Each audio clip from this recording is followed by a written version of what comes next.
Tonight, we also had a chance to hear from Elijah-McClain's mom, who said that today's announcement about the indictment is matching what she already knew.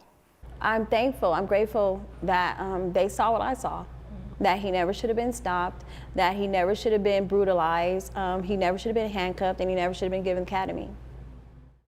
So, Alex, you have had the chance to talk to Elijah's mom over the last couple of weeks. And from your last story, which was actually before the Attorney General's announcement, one thing stood out. And she said she was hoping for a stiff punishment, but really what she was expecting was leniency. So what was her reaction today? That was the very first question I asked her. And she said, you know, she couldn't have any expectations. She wouldn't allow herself to expect an outcome. She just prayed about it.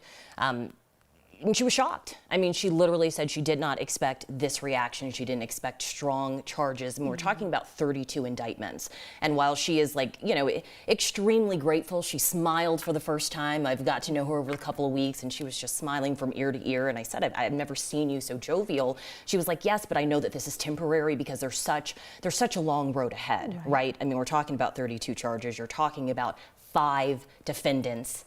It's a lengthy trial. And I also asked her, like, are you going to be there? Is this something that you want to be in that courtroom every day? And she said, absolutely, you better believe it. I'm going to be there every single day so these jurors can see my face. Yeah, that judicial process is long, and it's trying for the families too. And I was curious about, you know, does she understand the magnitude of her voice? The world was waiting to see what would happen, and she did not let her son's death go quietly. What did she say about that? Well, you know, we wouldn't be sitting here, we wouldn't be talking about an indictment if she just said, it's okay, what happened? You know, I'm gonna be loud about this, because we can't forget that, like, people didn't care about this at first. Nobody cared about what happened to Elijah McClain.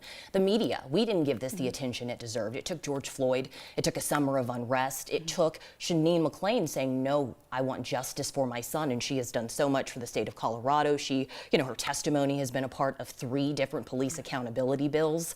We have some of the strongest police accountability laws in the nation because Sheneen McClain did not let her son's death go away quietly. And now when you look at this indictment, now this becomes personal. She's done so much for the state, and now this is her son. She's not Sheneen the activist. This is Sheneen the mama wanting justice for her baby. Yeah. And she has some incredible insight just as a mom, and just the love she had and how proud she was of her son, both in life and death. There's a lot more from her that we'll be hearing tonight, right? Yes, absolutely. We're going to sit down and just really kind of dive into everything that she's been through, what today meant for her, and really looking ahead. Like we said, this is step 1. So that's tonight at 9 and 10. All right. Thank you so much, Alex. We appreciate it.